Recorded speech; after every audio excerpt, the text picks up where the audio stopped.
용산 미군 기지가 114년 만에 일반 시민들의 문을 열었습니다.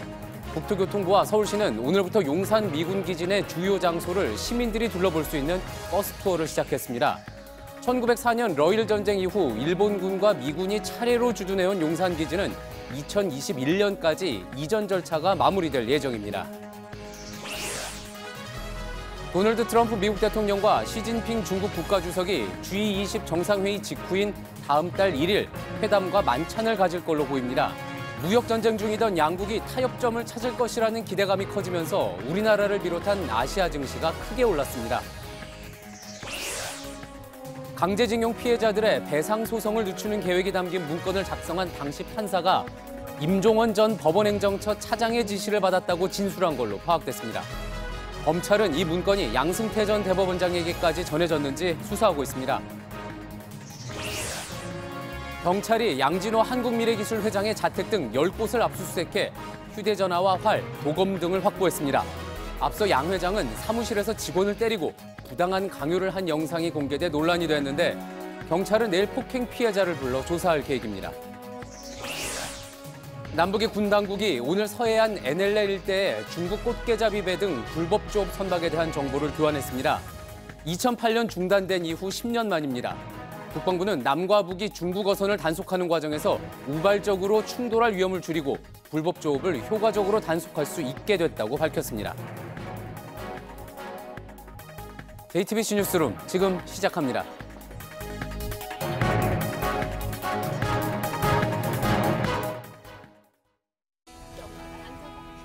마스크가 필요 없는 세상으로. 내일을 바꾸는 현대 수소전기차. 서울의 심장부에 자리 잡고 있지만 일반 시민들은 접근할 수 없었던 금단의 땅, 바로 용산 미군 기지입니다. 1904년 일본군이 주둔한 이래 114년간 굳게 닫혔던 문이 오늘 열렸습니다. 부지 반환 절차가 진행 중인 이곳을 시민들이 우선 버스로나마 돌아볼 수 있는 프로그램이 시작됐습니다. 이 프로그램은 연말까지 6차례 진행됩니다. 당장 많은 사람들이 참여하기는 어렵지만 그 상징적인 의미는 작지 않습니다. 시민들이 돌아본 용산 기지 내부는 어떤 모습이었는지 먼저 박영우 기자가 전해드립니다. 부대 안으로 들어서자 빨간 벽돌로 쌓아 올린 건물이 보입니다. 일본군이 사용했던 위수 감옥입니다. 일제강점기 아픈 역사를 고스란히 안고 있는 곳입니다. 지금은 미군이 업무 시설로 쓰고 있는 이 건물도 1908년 일본군이 장교용 숙소로 지은 겁니다. 해방 직후 신탁 통치 문제를 논의한 미소 공동위원회가 열렸을 때는 소련 대표단이 묵기도 했습니다. 한미연합사령부 건물도 보입니다. 전형적인 1970년대식 건물로 미군 시대의 상징적 시설 중 하나입니다. 가을 단풍 아래에는 하천도 흐릅니다. 자연천인 만초천입니다. 서울에서 유일하게 복개되지 않은 하천입니다. 조선시대 유물도 곳곳에서 눈에 띕니다. 조선 왕조 초기 하늘의 제사를 지내던 곳 남단입니다. 지금은 일부 유구만 보이는데 공원이 조성되면 원 지형을 복구할 계획입니다. 보다 많은 국민들이 우리의 폼으로 돌아오는 용산공원의 부지를 직접 돌아보고 생각을 모으는 그런 기회가 필요하지 않나 이렇게 저희가 생각을 했습니다. 국토부와 서울시는 올해 연말까지 6차례 용산기지 버스 투어를 진행할 예정입니다. JTBC 박영우입니다. 식민 지배와 한국 전쟁. 앞서 보셨듯이 용산 미군 기지터는 우리의 아픈 현대사가 고스란히 녹아 있는 곳입니다. 2003년 한미 정상 간 반환을 합의한 이후에 15년째 절차가 진행 중인데 온전히 시민의 품으로 돌아오려면 아직도 거쳐야 할 게 많습니다. 송승환 기자입니다. 남쪽엔 한강이 흐르고 북쪽엔 북한강과 남산을 등진 천혜의 요새 용산. 1904년 러일 전쟁을 기점으로 일본군은 이 땅을 전진기지로 썼습니다. 389만 제곱미터가 군용지로 강제 수용되면서 일반인은 출입할 수 없는 금단의 땅이 됐습니다. 1945년 광복 이후 들어온 미군 7사단은 일본군 기지를 그대로 주둔지로 사용했습니다. 한국전쟁 때는 중공군과 북한군에 점령되기도 했습니다. 반환의 첫 발을 뗀 건 그로부터 반세기가 지난 2003년입니다. 한미 정상이 용산기지를 평택으로 옮기기로 합의한 뒤 정부는 이 땅에 국가공원을 만들겠다고 발표했습니다. 이어 지난해 미 8군 사령부, 올해 6월 주한미군 사령부가 차례로 이전했습니다. 지금은 한미연합사와 일부 잔류부대만 남아있는데 2021년쯤 이전이 마무리될 예정입니다. 이후 2027년까지 국가공원으로 재탄생시키겠다는 게 정부의 목표입니다. 이제 용산은 미국 뉴욕의 센트럴 파크와 같은 생태 자연공원으로 조성될 것입니다. 2005년 선포된 국가공원 조성 계획을 이제야 본격적으로 추진할 수 있게 되었습니다. 하지만 완성 시기는 다소 미뤄질 가능성이 큽니다. 미군이 모두 빠져도 부지반환 협상과 환경조사를 거쳐야 하는데 관계부처에선 이 과정이 예상보다 길어질 수 있다는 관측이 나옵니다. JTBC 송승환입니다. 강대강으로 맞서기만 했던 미국과 중국이 갑자기 분위기를 바꿨습니다. 양국 정상이 거의 4개월 만에 전화통화를 했는데 조만간 정상회담과 만찬회동도 추진할 예정입니다. 이런 소식이 전해지면서 오늘 아시아 증시가 일제히 올랐습니다. 얼마 전에 급락했던 우리 코스피는 7년 만에 가장 큰 폭으로 올랐습니다. 조택수 기자와 이태경 기자가 이어서 보도합니다. 트럼프 대통령과 시진핑 국가주석이 오늘 전화통화를 했습니다. 지난 7월 이른바 관세 전쟁이 발발한 뒤 처음입니다. 이날 통화에서 시 주석은 한동안 중국과 미국이 경제 무역 분야에서 갈등을 보였다며 전 세계 무역에 좋지 않은 영향을 주는 것으로 중국이 원하는 것이 아니라고 했습니다.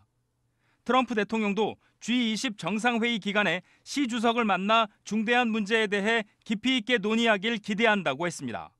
이와 관련해 두 정상이 G20 회의가 끝난 직후인 다음 달 1일 만날 것이라고 홍콩 사우스차이나 모닝포스트가 보도했습니다. 특히 통화 직후 트럼프 대통령이 무역 분쟁을 끝낼 수 있는 합의안 작성을 지시했다고 블룸버그 통신은 보도했습니다.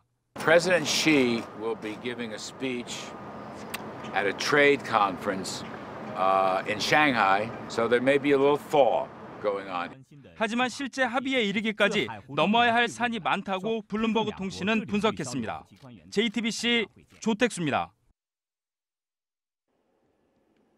오늘 코스피는 어제보다 71.54포인트, 3.53% 오른 2096.00으로 마감했습니다.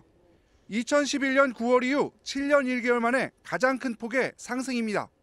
지난달 29일 1900선으로 주저앉았지만 나흘 만에 다시 2100선 가까이 오른 겁니다. 코스닥 지수도 어제보다 5% 이상 급등한 690선으로 장을 마쳤습니다. 주가가 반등한 건 미국과 중국의 정상이 무역 합의안을 추진한다는 소식에 무역 전쟁이 완화될 거란 기대감이 커졌기 때문입니다. 이 영향으로 간밤 뉴욕 증시가 상승했고 신흥국 자산에 대한 불안 심리도 줄었습니다. 그간 국내 주식을 내다 팔던 외국인 투자자들도 매수세로 돌아섰습니다. 외국인은 코스피 시장에서 50일 만에 가장 많은 4,403억 원어치의 주식을 사들였습니다. 외국인의 국내 주식 매수로 원화 가치가 오르면서 원달러 환율은 어제보다 16.5원 급락한 1,121.6원에 마감했습니다. 1년 10개월 만에 가장 큰 폭의 하락입니다. 장중 환율이 출렁이자 외환당국은 하락 속도가 과도해서 예의주시하고 있다며 구두 개입에 나서 환율이 더 떨어지는 걸 막았습니다. 미국발 훈풍에 다른 아시아 증시도 급등했습니다. 홍콩 항생지수는 4.21%, 일본 니케이 지수는 2.56%씩 각각 오른 채 장을 마감했습니다. JTBC 이태경입니다. 이어서 강제징용 피해자 손해배상 소송 관련 소식입니다. 양승태 전 대법원장 시절 법원행정처가 2015년 5월까지를 이 소송의 소멸시효로 해석하고 이때까지 확정 판결이 안 나오게 미루는 계획을 짰다는 소식 전해드린 바 있습니다. 그런데 이런 시나리오 문건을 만들라고 지시한 사람이 임종헌 전 법원행정처 차장이라는 진술이 나온 걸로 파악이 됐습니다. 강보들 기자입니다. 양승태 전 대법원장 시절 강제징용 피해자 소송과 관련해 작성된 장래 시나리오 축약 문건은 일본 기업의 소송과 보상 부담을 줄이는 방안이 담겨 있습니다. 검찰은 이 문건이 임종원 전 법원행정처 차장의 지시로 작성됐다는 진술을 확보했습니다. 2013년 12월 1일 소송 대책을 마련하기 위해 청와대와 외교부, 법원행정처 관계자 등이 만난 직후 당시 기조실장이던 임 전 차장이 A심의관에게 해외 사례를 참고해 사건 전개 방향을 검토하라고 지시했다는 겁니다. A심의관은 외교부 자료 등을 토대로 문건을 작성했고 차한성 당시 법원행정처장 등에게도 보고한 걸로 파악됐습니다. 검찰은 임 전 차장에 대한 구속영장 청구서에도 이 같은 진술 내용을 적시한 것으로 확인됐습니다.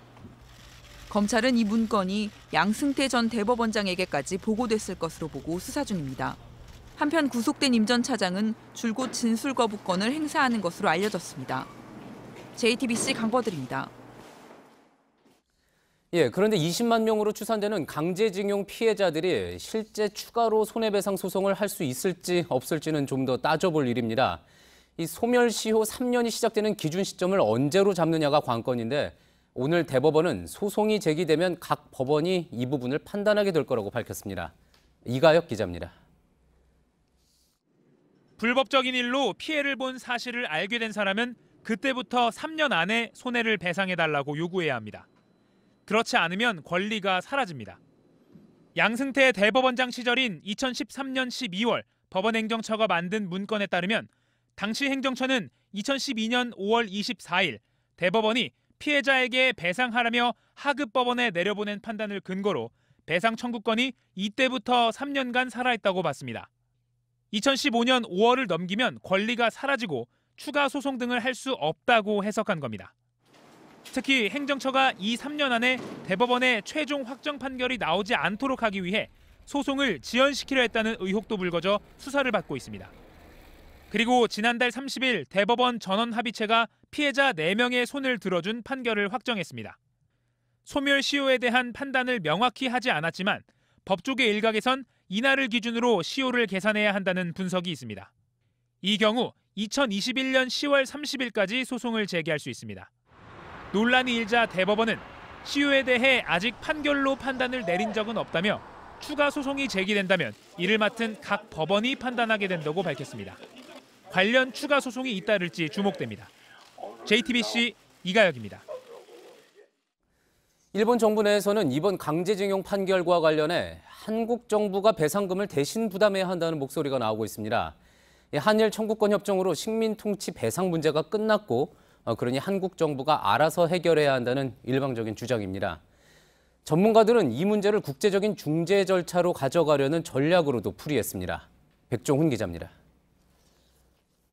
한국 정부가 이번 소송 원고, 즉 피해자에게 대신 배상해야 한다. 교도통신은 일본 정부 관계자가 우리 대법원 소송과 관련해 이렇게 말했다고 보도했습니다. 일본 정부 내에서도 이런 주장이 늘고 있다고도 전했습니다.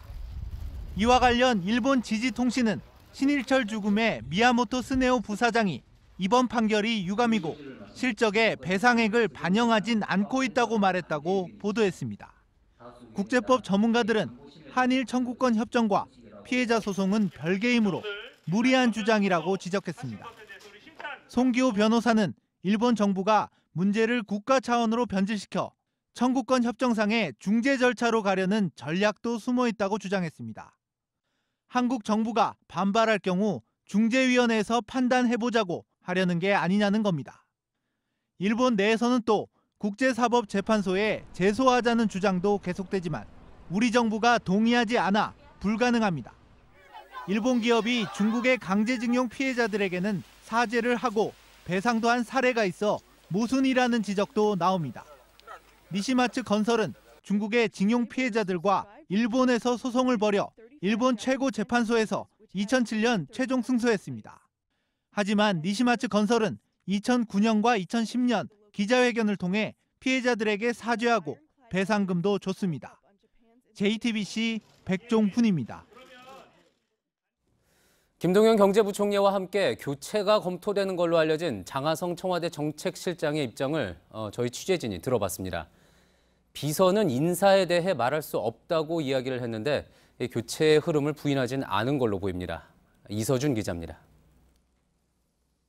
장하성 정책실장은 JTBC 취재진에게 인사는 내가 거론할 수 있는 문제가 아니라며 인사권자인 대통령이 계신데 비서인 내가 인사에 대해 얘기를 할 수는 없다고 말했습니다.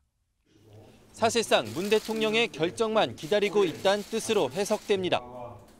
장 실장은 지난 6월 사의를 표명했다는 언론 보도가 나왔을 땐 근거 없는 오보라며 문재인 대통령과 함께 하겠다는 입장문을 배포했습니다. 당시와 비교하면 장 실장의 대응이 적지 않이 달라 보입니다. 장 실장은 지난 28일 문 대통령과 출입기자단 산행에도 예정과 달리 불참하는 등 사실상 청와대 안에서도 활동폭을 줄이고 있습니다.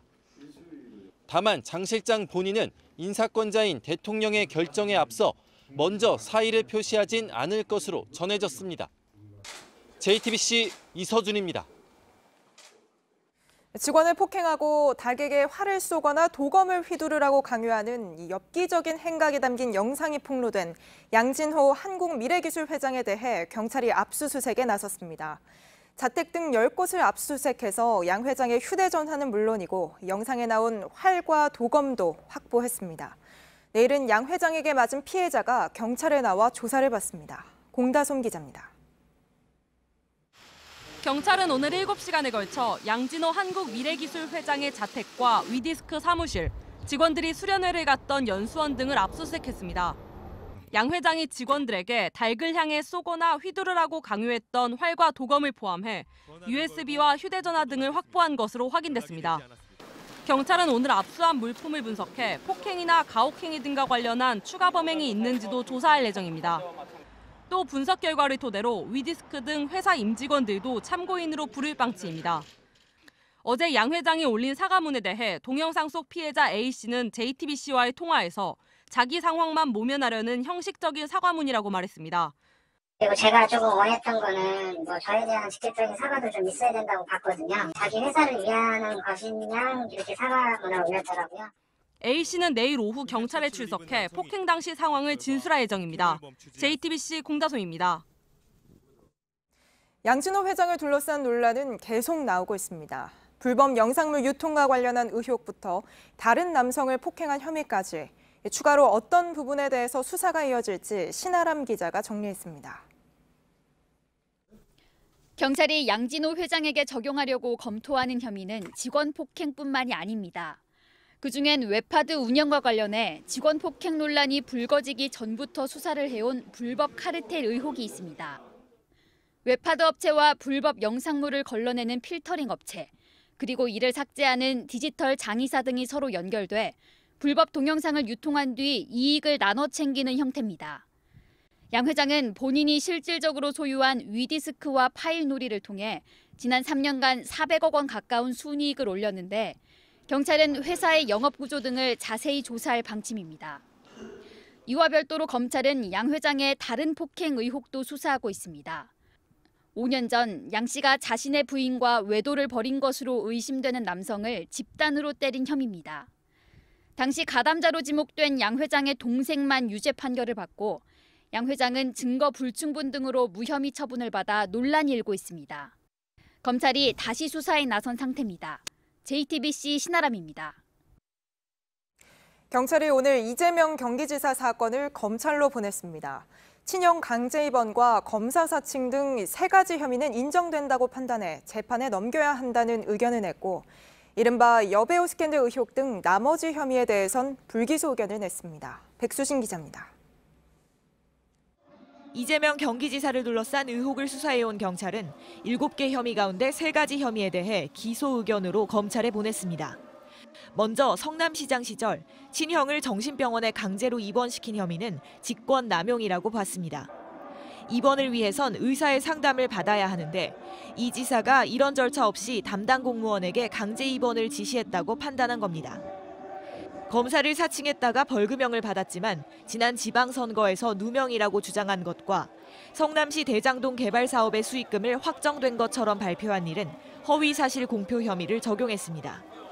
다만 경찰은 이른바 여배우 스캔들에 대해선 불기소 의견을 냈습니다.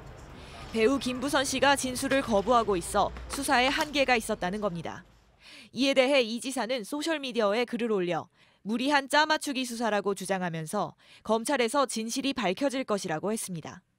이 지사의 부인 김혜경 씨도 오늘 경찰에 출석해 조사를 받았습니다.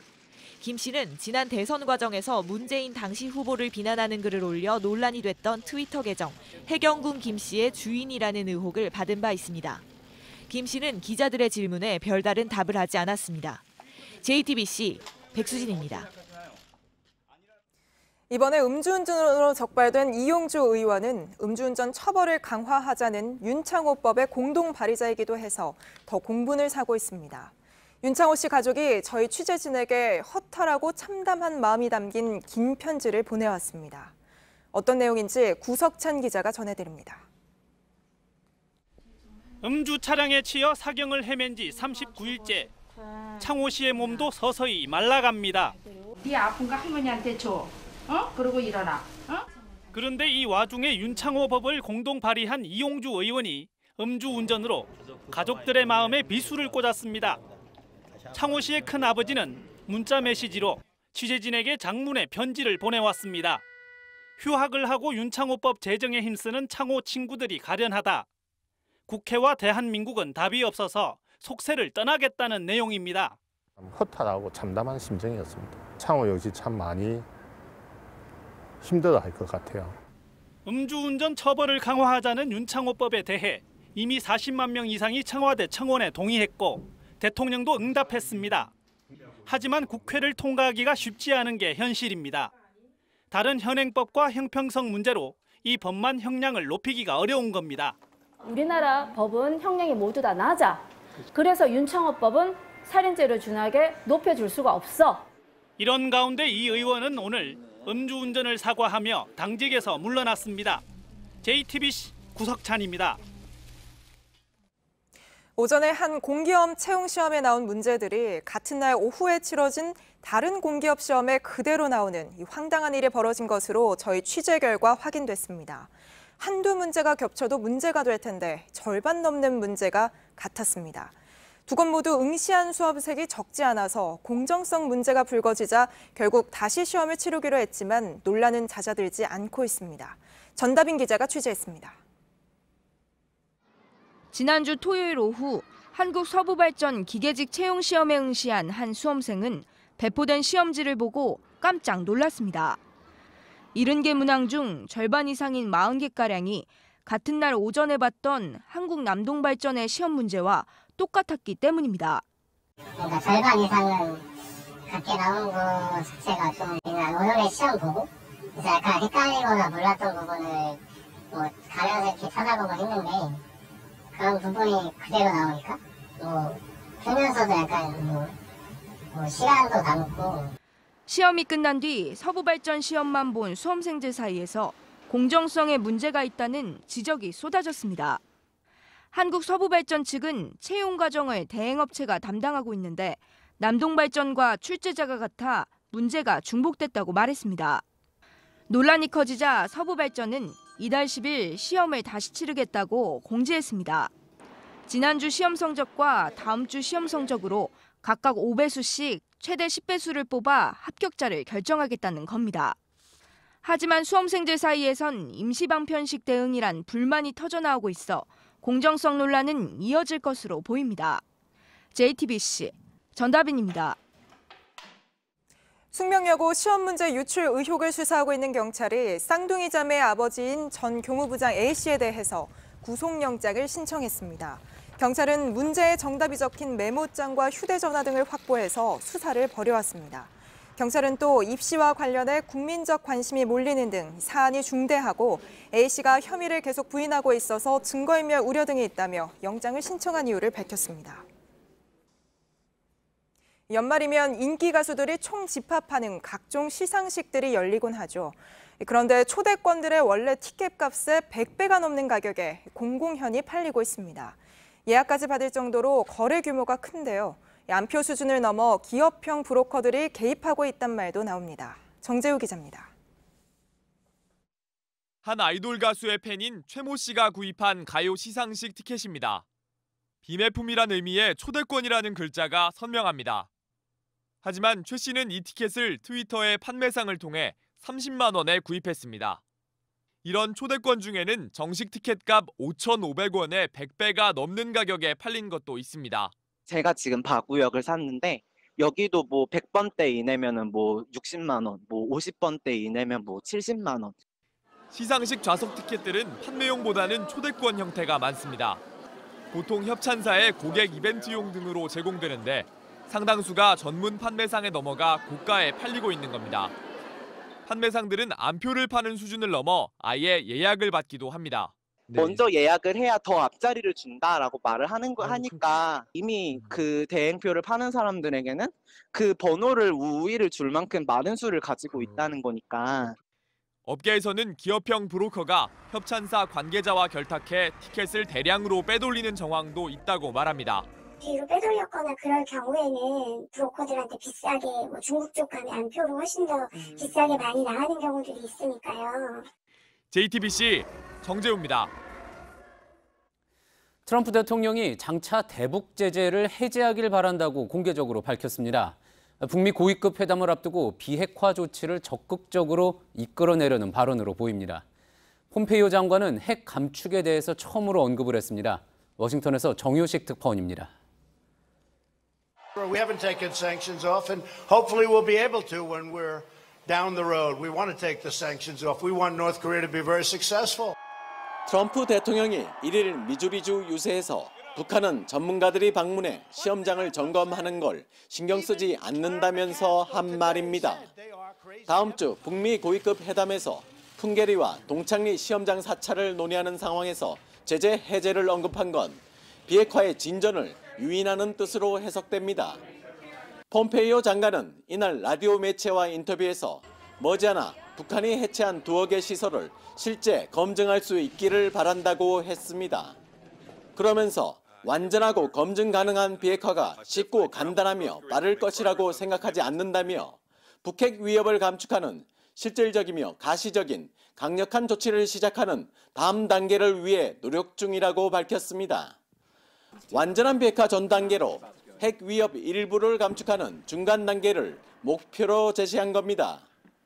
폼페이오 장관이 핵 감축을 다음 단계로 제시함에 따라 앞으로 협상에서 북한 핵탄두 및 ICBM의 일부 폐기 및 반출이 본격적으로 의제화될 가능성이 있다는 분석도 나옵니다. 워싱턴에서 JTBC 정효식입니다. 최근 북핵 문제와 관련해 한미 간의 소통을 강화하는 워킹그룹을 설치하기로 발표하면서 그 배경에 여러 가지 해석이 나왔습니다.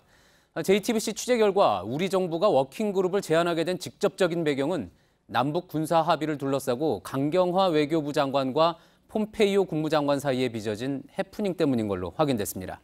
정재윤 기자입니다. 한미가 실무 차원에서 소통을 강화하기 위해 설치하기로 한 워킹그룹은 우리 측이 먼저 제안했다는 게 청와대와 정부의 설명입니다. 취재 결과 실무 워킹그룹을 제안한 직접적인 이유는 지난 9월 폼페이오 미 국무장관과 강경화 장관의 전화통화가 결정적 계기였습니다. 당시 폼페이오 장관은 강 장관에게 전화를 걸어 남북 군사합의서에 대해 불만을 제기했다 추후 오해를 푼 것으로 알려져 있습니다. 우리 정부가 볼턴 백악관 국가안보보좌관이나 미 국방부와 협의를 해왔던 내용인데 정작 미국 내부에서 공유가 안 됐던 겁니다. 이 과정은 최근 국감에서 공개되기도 했습니다. 충분한 그 브리핑을 못 받은 상황에서 여러 가지 질문이 있었습니다. 청와대 관계자는 그 사건이 영향을 끼친 게 맞다며 우리 정부가 미국 측에 설명해도 미국 내부에서 공유가 안 되는 부분들이 있었다고 말했습니다. 이런 이유로 남북 관계에서 우리가 과속하는 걸 미국이 견제하기 위해 워킹그룹을 만들었다는 분석은 사실과 다르다고 밝혔습니다. JTBC 정재윤입니다. 요즘 서해에서는 꽃게잡이가 한창입니다. 중국 어선도 그래서 이때가 제일 골치인데 사정은 남북이 마찬가지입니다. 남북 군 당국이 오늘부터 서해 북방 한계선 NLL 일대의 불법 조업 선박에 대한 정보를 10년 만에 다시 교환하기 시작했습니다. 심수미 기자입니다. 어제 오전 연평도 인근 바다입니다. 중국 어선 10여 척이 불법 조업을 하고 있습니다. 북방 한계선 NLL 인접 지역으로 남북 정부가 모두 단속을 하기 쉽지 않다는 점을 노린 겁니다. 국방부는 이런 불법 선박에 대한 정보를 오늘 오전 9시부터 매일 북한과 교환한다고 밝혔습니다. 이런 정보가 없으면 불법 조업을 단속하는 상대 측 움직임을 무력 도발로 오해할 수 있기 때문입니다. 2004년 남북은 이미 우발적 충돌을 막기 위한 육사 합의서를 맺었지만 2008년부터 10년 넘게 중단됐다 지난 9.19 군사 합의로 다시 복원됐습니다. 꽃게철을 맞은 바다를 중국 어선들에게 내준 어민들은 남북이 보다 적극적으로 움직여주길 기대하고 있습니다. 우리 스트레스거든요, 이게. 엄청난 자원을 갖다가 지금 우리가 도난당하는 그 입장인데 공동경비를 서술하더라도 좀 불법 중국어선을 좀 처리하는 이런 방법이 좀 모색됐으면 하는 게 저희들의 이제 큰 바람이죠. 남북이 공동으로 평화수역에서 조업을 하고 해외의 불법 선박을 단속하는 방식은 조만간 꾸려질 남북 군사공동위원회에서 결정될 예정입니다. JTBC 심수희입니다. 남과 북이 4개월 만에 개성에서 체육회담을 열었습니다. 2032년 올림픽 공동개최의 의지를 재확인하는 자리였습니다. 국제올림픽위원회 IOC에 올림픽 공동개최 뜻을 전달하기로 했고 내년에 핸드볼 단일팀도 합의했습니다. 온누리 기자입니다. 남북체육회담은 2달 전 끝난 아시안게임 카누 단일팀 금메달 이야기로 시작했습니다. 보면 솔직히 기니스 기록 수입에 올릴 만한 바 합니다. 자기네 올림픽 4년 준비했다 그랬는데 우리 선수들 그때 북한남 선수들이 만난 지 한 20일 만에 경기에 출전해서 그런 성과가 얻었다는 게 4개월 만에 재개된 체육회담. 공동 보도문은 3시간 반 만에 발표됐습니다. 지난 9월 평양 공동선언을 통해 두 정상이 약속했듯 2032년 하계올림픽 공동 개최 의지를 재확인했고 올림픽 유치 의사를 담은 서신을 IOC에 공동으로 전달하는 것으로 첫 발을 떼기로 했습니다.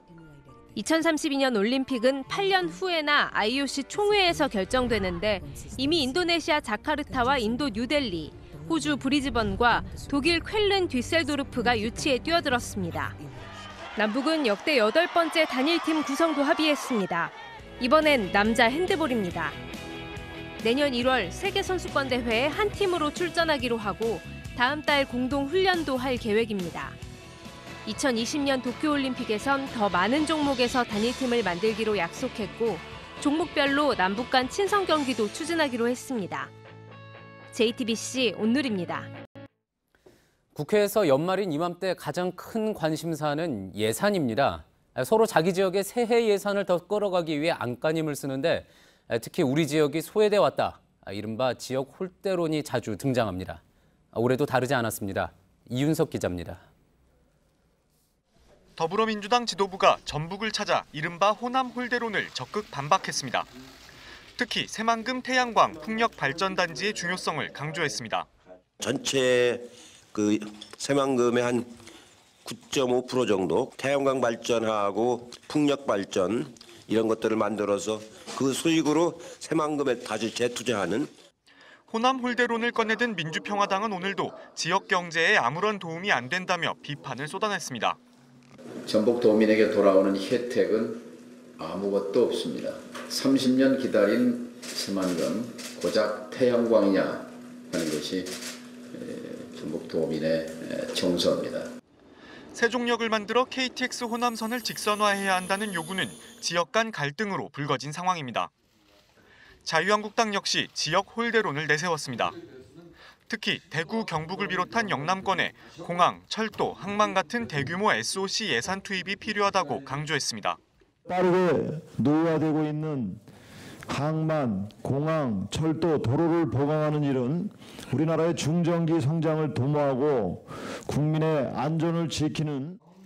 JTBC 이윤석입니다. 지난해 대선 과정에서 불법 선거운동을 한 혐의로 재판에 넘겨진 탁현민 청와대 선임 행정관이 1심에 이어 2심에서도 벌금 70만 원을 선고받았습니다. 탁 행정관은 대선을 사흘 앞둔 지난해 5월 6일 서울 홍익대 근처에서 열린 문재인 후보의 프리허그 행사에서 미리 신고하지 않은 홍보 음악을 튼 혐의로 기소됐습니다. 선고가 끝난 뒤 기자들과 만난 탁 행정관은 거취를 묻는 질문에 제가 쓰여야 한다면 쓰임이 있을 때까지는 따르는 게 도리인 것 같다고 말했습니다. 원자력안전위원회가 오늘 일부 생활용품에 대한 방사능 조사 결과를 발표했습니다. 미용 마스크 등 피폭량이 기준치의 5배에서 11배를 넘긴 3개 제품에 대해 원안위는 수거 명령을 내렸습니다. 라돈 검출 의혹이 제기된 생리대와 팬티라이너의 피폭량은 일단 기준치 이하라고 밝혔습니다. 먼저 박상욱 기자가 보도합니다. 원자력안전위원회가 조사한 제품은 미용 마스크와 수입 라텍스 매트리스, 국산 메모리폼 베개 등입니다. 라돈 검출 의혹이 제기된 생리대와 팬티라이너도 포함됐습니다.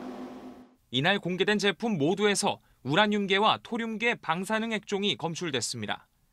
팬티라이너는 전체 조사 대상 가운데 2번째로 높은 방사능 농도를 기록했습니다. 제재 기준이 되는 피폭량은 이 순서와 달랐습니다. 제품에 따라 서로 다르게 적용된 측정법 때문입니다. 미용 마스크와 메모리폼 베개, 라텍스 매트리스의 연간 피폭량은 기준치의 5배에서 11배를 넘었습니다. 원안위는 이들 제품에 대해 수거 명령을 내렸습니다. 생리대와 팬티라이너에선 각각 연간 피폭량이 허용 기준치를 넘지 않았다고 밝혔습니다.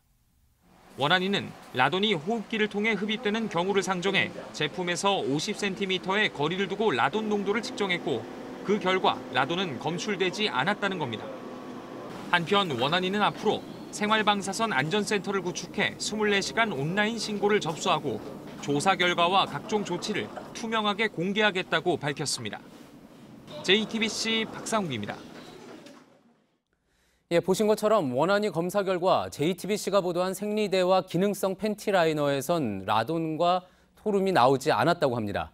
그런데 원안위는 동시에 이 제품에서 모나자이트가 쓰인 사실을 확인했다고 밝혔습니다. 모나자이트는 대진 침대 사태를 야기했던 라돈 방출 물질입니다. 어떻게 된 건지 강신우 기자가 짚어봤습니다. 원안위는 생리대와 기능성 팬티라이너에서 라돈은 검출되지 않았다고 밝혔습니다. 또 연간 피폭 방사선량도 기준치 이하라고 결론 내렸습니다. JTBC가 지난달 보도한 내용과는 다른 결과입니다. 그런데 주목되는 점이 있습니다. 제조사를 확인하는 과정에서 이 제품들의 모나자이트가 쓰인 게 확인된 겁니다. 일단 신고가 된 것과 다른 원료를 썼기 때문에 식약처가 회수 명령을 내렸고 수사도 진행 중에 있습니다. 모나자이트는 라돈 침대 사태를 일으킨 원인 물질입니다. 원인 물질은 있는데 라돈 자체는 검출되지 않았다는 결론에 대해 전문가들은 여러 가지 가능성을 제시합니다. 우선 측정 방식의 문제입니다. 원안위는 제품에서 측정기를 50cm를 떨어뜨려 라돈을 측정했습니다. 제품 사용 부위와 코아의 거리를 고려한 겁니다. 50cm를 이격하고 측정하면 안 나올 수 있죠. 반감기가 55초이기 때문에 특히 토론계 라돈 같은 경우는 피폭 방사선의 경우 JTBC는 환경보건시민센터와 함께 방사선 계측기로 직접 측정했습니다. 반면 원안위는 원료 물질의 방사능 농도를 근거로 환산한 겁니다. 똑같은 방출 양에서도 피폭량은 다르게 추정을 할 수 있는 겁니다. 추정하는 과정에 여러 개의 임의적인 변수들이 들어가요. 전문가들은 앞으로 이 같은 부분이 좀 더 명확히 설명돼야 한다고 지적했습니다. JTBC 강신호입니다. 거제에서 50대 여성이 폭행을 당해 숨진 곳은 노숙자가 무리지어 다니면서 경찰도 지자체도 손을 놓은 우범지대였습니다. 무자비한 폭행이 30분 넘게 이어질 수 있었던 것도 이 때문이라는 지적입니다. 배승주 기자가 현장 취재했습니다. 유람선 매표소 주변에 한 무리 인파가 모였습니다. 술과 도박판이 자주 벌어지는 곳인데 경찰이 해산을 권유하자 고성이 오갑니다. 걔들 잡든지 CCTV 설치하든지 하고 그러면 왜 와서 가고 있는데. 3년 전 유람선사가 철수하면서 매표소와 선착장이 방치됐고 이후 불황자와 노숙자가 모여들었습니다. 이곳에서 무참히 폭행당해 숨진 58살 윤모 씨도 그중 한 명입니다. 매표소가 있던 건물입니다. 내부에는 잠을 자고 음식을 해먹었던 흔적을 찾아볼 수 있습니다. 침대 위에는 먹다 남은 도시락이 놓여 있습니다. 특히 20-30명씩 무리지어 다니다 보니 크고 작은 폭력 사고가 끊이지 않습니다. 자기들끼리 싸우고 하루에 2-3번 나갈 때도 있고. 경찰이 출동한 건수는 지난해에만 400회에 이릅니다. 말이 그래도 그쪽으로 저쪽까지 전합니다. 숨진 윤 씨가 30여 분간 무참히 폭행당할 당시에도 주변에 사람들은 있었습니다. 하지만 아무도 말리거나 신고조차 하지 않았습니다. 약하신 분들도 계시거든요. 그분들은 무서워서 못했다고 말씀하셨어요. 참혹하게 그걸 하는 걸 보고. 거제시와 경찰은 뒤늦게 대책 마련에 나섰습니다. JTBC 배승주입니다. 갑작스런 가을 추위로 두꺼운 옷 꺼내신 분들 많으실 텐데요. 오늘 낮부터 기온이 오르면서 주말엔 단풍 구경하기 좋은 가을 날씨가 이어지겠습니다. 다만 미세먼지 농도는 높아질 수 있습니다. 백민경 기자입니다. 경복궁을 찾은 사람들의 옷차림이 한결 가벼워졌습니다. 겉옷을 팔에 걸치고 반팔 차림도 보입니다. 아기 엄마도 유모차를 끌고 나들이에 나섰습니다. 이번 주 설악산에 눈을 뿌리고 중부 내륙의 아침 기온을 떨어뜨린 때이른 가을 추위가 오늘 낮부터 기온이 오르며 일단락됐습니다. 오늘 낮 최고 기온은 서울 대전 17도, 광주 대구 18도, 부산 19도로 온화했습니다. 당분간 큰 추위 없이 전형적인 맑은 가을 날씨가 이어질 걸로 보입니다. 1도까지 내려갔던 서울의 최저 기온도 주말 동안 6에서 8도로 오를 예정입니다. 다만 내륙 지방은 일교차가 15도가량으로 크게 벌어질 전망입니다. 찬 공기는 물론하지만 주말 동안은 미세먼지를 걱정해야 합니다. 고기압이 한반도 전체를 뒤덮으면서 대기가 정체됐기 때문입니다. 경기도, 충북, 대구, 울산, 경북에선 오늘 밤 미세먼지 나쁨 수준까지 오르겠습니다. 주말인 내일도 중서부 지방에 탁한 공기가 머무를 걸로 보입니다. JTBC 백민경입니다. 내일은 학생의 날입니다. 일제강점기에 학생들이 벌인 독립운동을 기념하는 날이기도 한데요. 하루 앞서 오늘 전국 각지의 청소년들이 광화문에 모였습니다. 선거 연령을 낮춰서 투표를 할 수 있게 해달라고 한 목소리를 낸 겁니다. 오효정 기자입니다.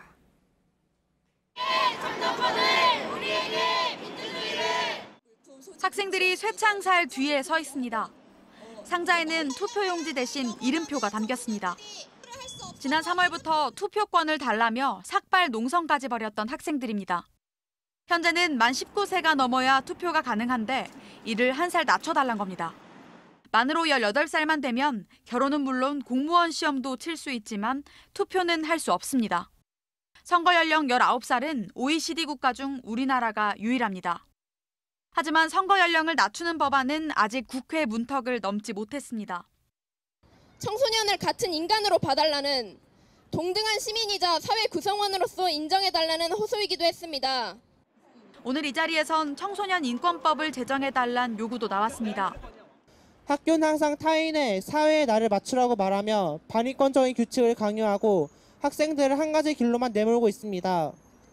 현장 실습생이 더 이상 자살하지 않도록 교실에서 성폭력이 일어나지 않도록 제도가 필요하단 겁니다.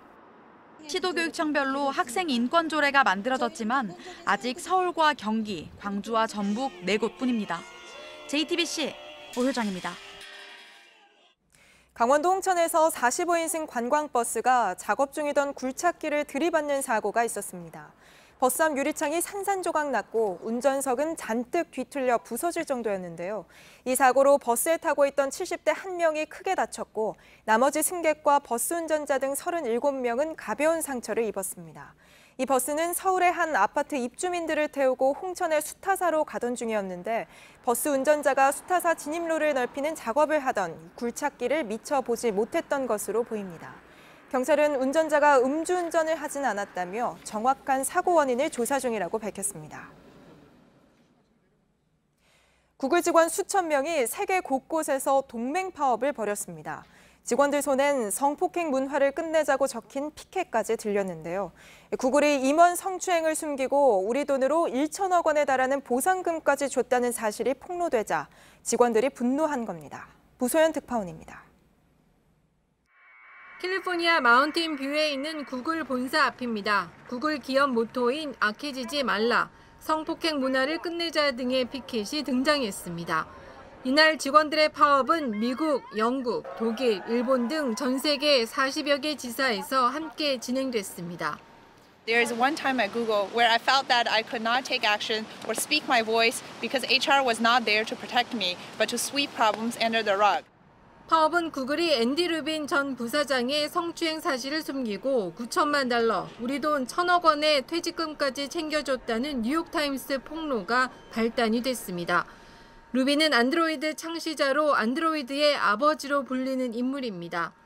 무인자동차 연구소인 구글 X 리처드 드볼 이사도 뉴욕타임스 기사로 면접을 보러 온 여성을 성추행했다는 사실이 드러나자 사임했습니다. 직원들은 성범죄 사건을 처리하면서 피해자에게 강요된 합의를 한다며 이사회에 직원 대표를 포함시키라고도 촉구했습니다. 미국 언론은 이번 파업이 실리콘밸리에서 미투와 성폭력 공동대처 캠페인인 타임스업의 새로운 방향성을 제시했다고 진단했습니다. 로스앤젤레스에서 JTBC 부소연입니다.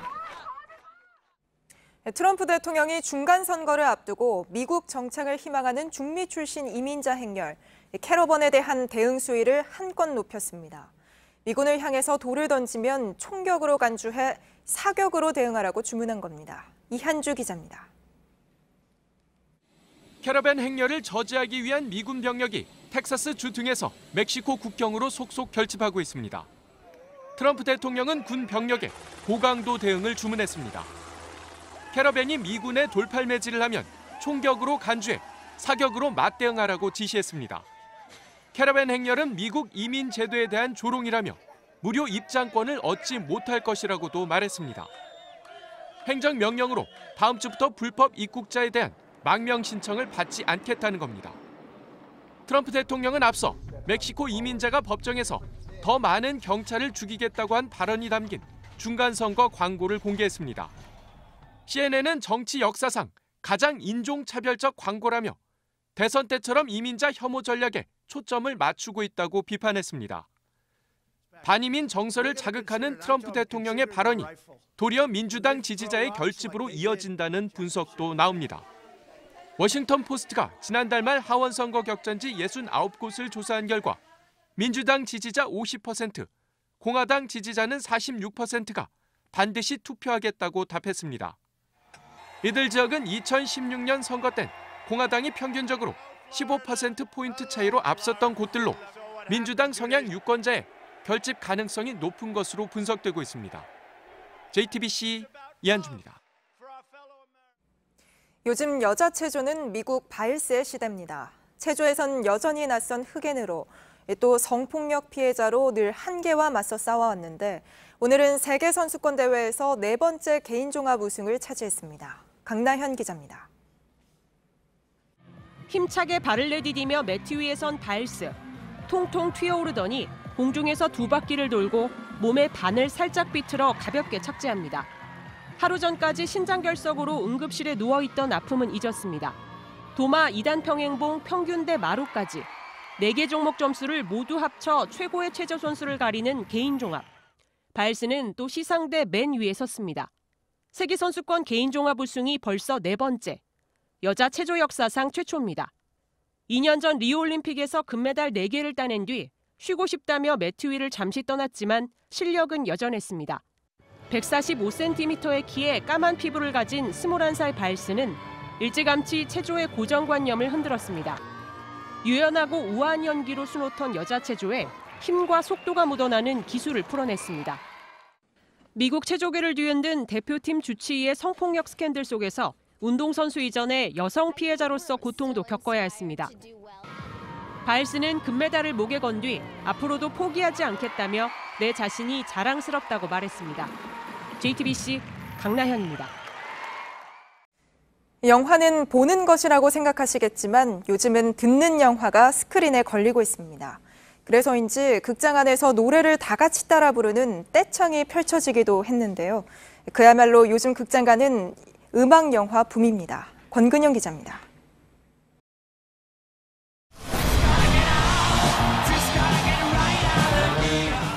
실제 공연을 담은 영상 같지만 영화의 한 장면입니다. 1985년 7만 2천 명이 열광했던 영국 밴드 퀸의 공연이 33년 만에 스크린에서 되살아났습니다. 퀸을 이끌었던 프레디 머큐리의 삶을 다루면서 소외된 사회 부적응자를 위해 연주하는 부적응자 밴드. 퀸의 잘 알려지지 않았던 이야기도 담았습니다. 6분짜리 노래 보헤미안 랩소디가 어떻게 탄생했는지도 보여줍니다.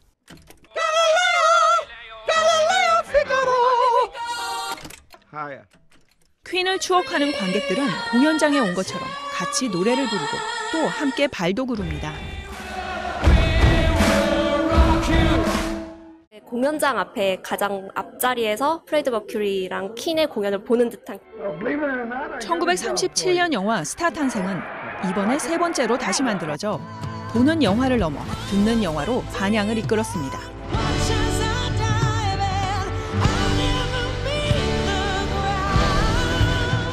방탄소년단의 무대를 담은 영화도 개봉을 예고하고 있어 가을 극장가는 음악 영화 붐입니다. 그러다 보니 공연장 같은 느낌의 입체적 화면이나 음향에 신경 쓴 특수 상영관을 늘리고 따라 부르기 상영회를 준비하며 새로운 시도도 이어갑니다. JTBC 권근영입니다.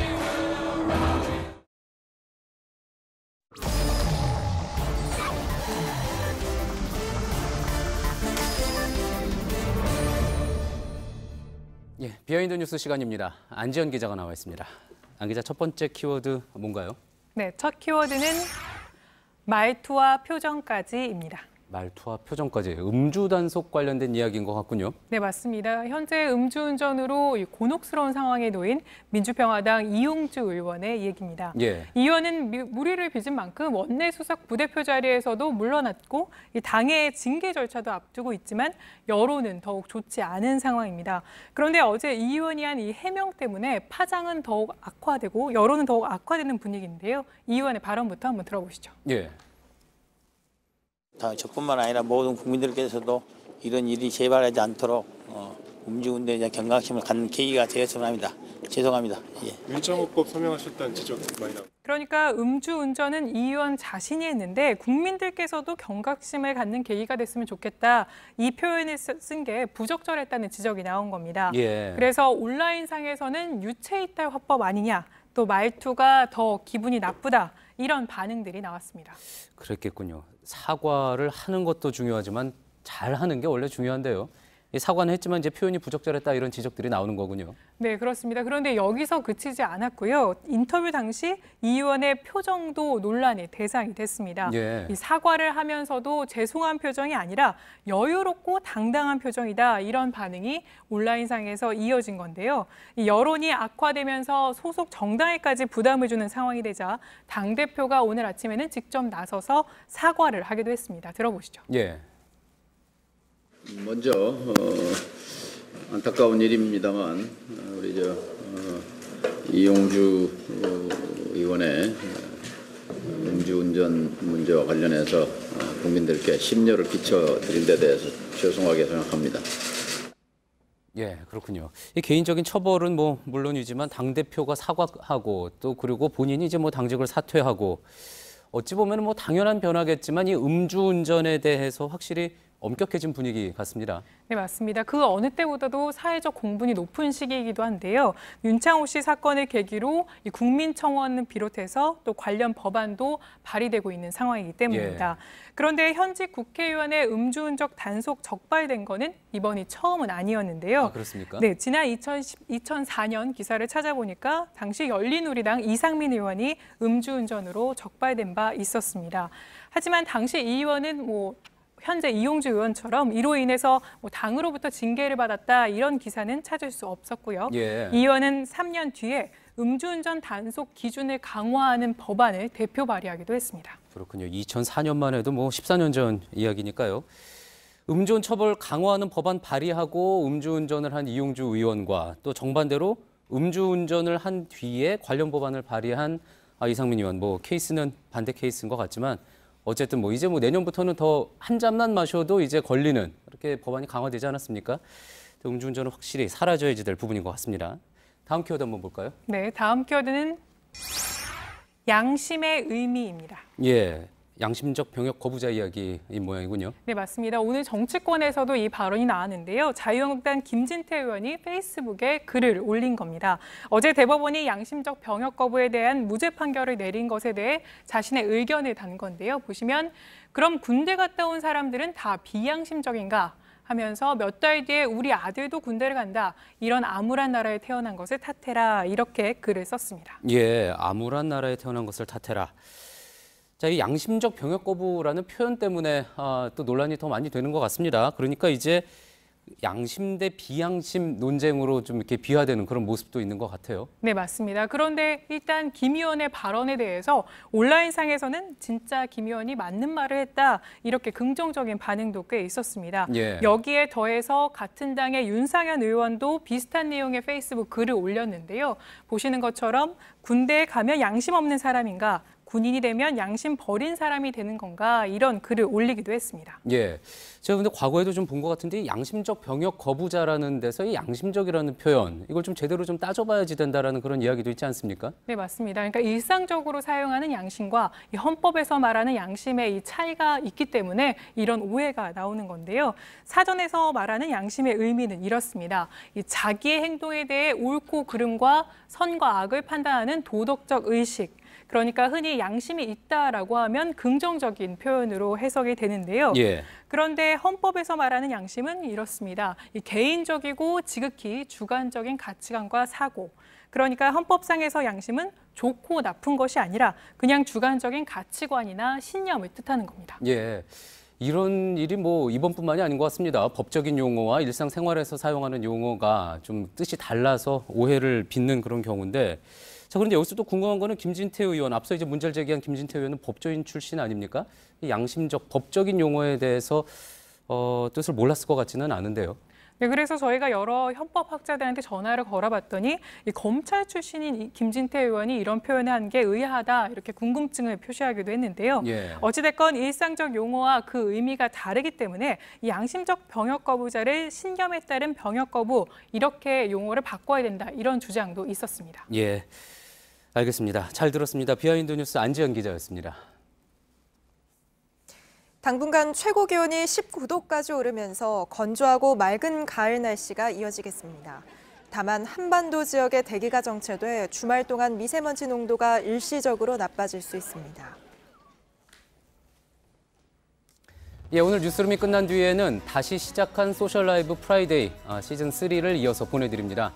유튜브와 페이스북을 통해서 보실 수 있는데 오늘은 전 국민적인 공분을 사고 있는 양진호 회장 폭행 사건과 관련해서 저희 취재기자들의 뒷이야기 같이 들어보겠습니다.